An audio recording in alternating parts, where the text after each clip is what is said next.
आदरणीय बंधुओं, माताओं व मेरी प्यारी बहनों, राधे राधे। आपका हमारे इस YouTube चैनल पर बहुत बहुत स्वागत है।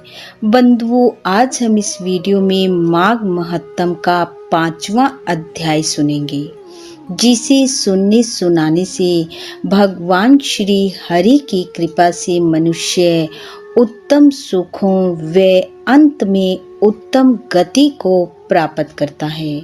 जीवन में से दुख संकटों का नाश होता है।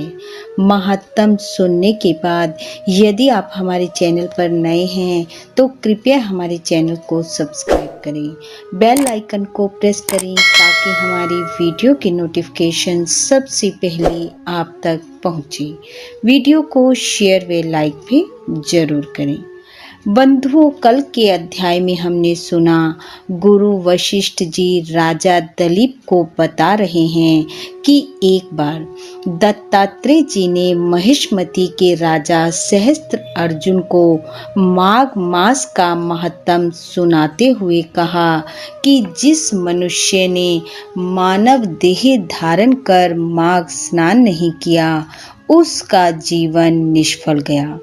जो मनुष्य माघ माह में स्नान, दान, जप व तप, माघ महात्म को पढ़ता व सुनता है व दूसरों को सुनाता है, उसके बड़े से बड़े पाप भी तत्काल भस्म हो जाते हैं। यह अपवित्रों को पवित्र करने वाला और संसार रूपी कीचड़ को धोने वाला है। दत्तात्रेय जी कहते हैं कि हे राजन, माघ स्नान करने वाला सूर्य चंद्र के समान भोगों को भोगता है।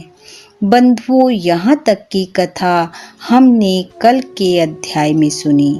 आइए अब सुनते हैं आगे की कथा। दत्तात्रेय जी कहते हैं कि हे राजन, माघ स्नान के विषय में मैं तुम्हें एक प्राचीन इतिहास सुनाता हूँ, ध्यान पूर्वक सुनो। भृगु वंश में ऋषिका नाम की एक ब्राह्मणी थी जो बाल्यकाल में ही विधवा हो गई थी। वह रेवा नदी के किनारे विंध्याचल पर्वत के नीचे तपस्या करने लगी।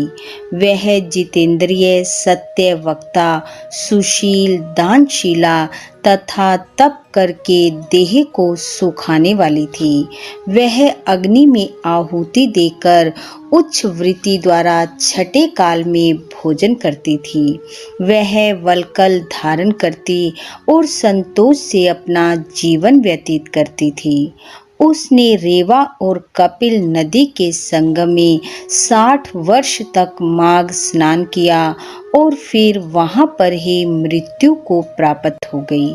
माघ स्नान के फल से वह दिव्य 4000 वर्ष तक विष्णु लोक में वास करके सुंद और उपसुंद दैत्यों के नाश करने के लिए ब्रह्मा जी द्वारा तिलोत्मा नाम की अप्सरा के रूप में ब्रह्मलोक में उत्पन्न हुई। वह अत्यंत रूपवती, गान विद्या में अति प्रवीण और मुकुट कुंडल से शोभायमान थी। उसका रूप, यौवन और सौंदर्य देखकर ब्रह्मा जी भी चकित हो गए। वह कुमारी तिलोत्मा रेवा नदी के पवित्र जल में स्नान करके वन में बैठी हुई थी। तब सुंद और उपसुंद के सैनिकों ने चंद्र के समान उस रूपवती को देखकर अपने राजा सुंद और उपसुंद से उसके रूप की शोभा का वर्णन किया और कहने लगे कि कामदेव को लज्जित करने वाली ऐसी परम सुंदरी हमने कभी नहीं देखी, आप भी चल कर देखें।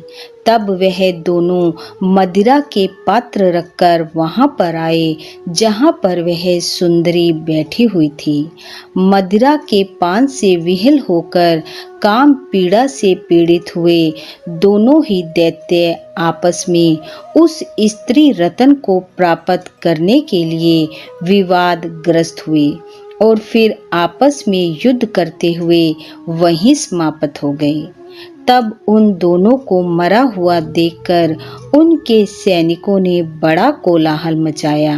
तब तिलोत्मा काल रात्रि के समान उनको पर्वत से गिराती हुई 10 दिशाओं को प्रकाशवान करती हुई आकाश में चली गई। देव कार्य सिद्ध करके ब्रह्मा जी के सामने आई तो ब्रह्मा जी ने प्रसन्नता से कहा कि हे चंद्रवदनी, मैंने तुमको सूर्य के रथ पर स्थान दिया। जब तक आकाश में सूर्य स्थित है, नाना प्रकार के भोगों को भोगो। सो हे राजन, वह ब्राह्मणी अब भी सूर्य के रथ पर माघ स्नान के उत्तम भोगों को भोग रही है। इसलिए श्रद्धावान पुरुषों को उत्तम गति पाने के लिए यत्न के साथ माघ स्नान विधि पूर्वक करना चाहिए। इति माघ महत्तम 5वां अध्याय समाप्त। बोलो विष्णु भगवान की जय। बंधुओं, भगवान श्री हरि की कृपा आप व आपके परिवार पर सदैव बनी रहे। आपका घर आंगन खुशियों से महकता रहे। इन्हीं शुभकामनाओं के साथ आप सबका बहुत बहुत धन्यवाद। राधे राधे।